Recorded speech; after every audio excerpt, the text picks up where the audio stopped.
Many people compliment or complain about my directness. So rather than a long intro, I want to start by simply making a couple of things clear. This podcast is primarily about housing and how to have more of it. If you stick with it, you'll see it's a hard thing to achieve for a lot of reasons. As many of you know, I have an obvious bias towards building more housing. I am a builder. That's what we do.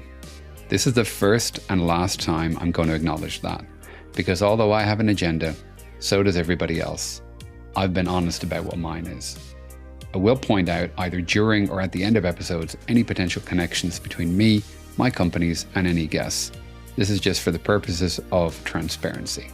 The world does not need another podcast. I'm very much aware of this. The world does, however, need more housing, a lot more of it. Providing it so far has been an intractable problem in almost every developed nation on earth. Unlike a seeming vast number of personalities appearing on popular media, I do not have any easy solutions. What I can offer is an explanation as to why it is so hard to just simply build. I believe if we learn the root cause of problems, we can start to fix them, but if we just focus on the consequences, we'll all get angry. I don't know about you, but I've never solved any problems while I've been angry. That said, at the present time, particularly in Ireland, anger is very justified. Young people in this country have been led down the garden path in many different aspects of how our society is run, but in particular when it comes to housing. Our workforce is among the most educated and qualified on earth. Young people were told to work hard at school, go to university, and you'll be rewarded by a good job and by a good life. That is a social contract. Put effort in, get rewards out. We've done brilliantly at getting the jobs. Attracting world-class employers to a small island on the fringe of Europe was no easy feat.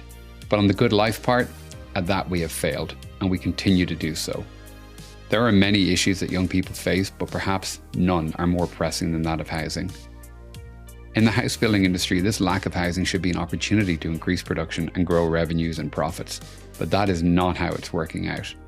Continuous shifting public policy has led to a contraction in the house building industry as it becomes harder and harder to sustain an actual business in the environment that we now exist in. We are seeing our entire industry being slowly bled to death because of a series of contradictory and sometimes just downright stupid decisions being made to appease what is increasingly a schizophrenic debate. What do I mean by that? Well, everyone wants more housing, but it has to be cheap, and it has to be the best, and it has to be built fast. And we don't want foreigners to finance it or own it. And we don't want local businesses to profit from it. And also you can't build it near me because there's already people living near me. And did we mention we don't want to pay any more taxes? I plan to take you on a journey from the very start of how to build a house, to what it costs, to the systems that are in place to prevent building and why. You'll hear from a number of interesting characters and different perspectives from other places that face similar problems. I hope a little humor can be found along the way to make what is sometimes frankly boring technical topics more palatable.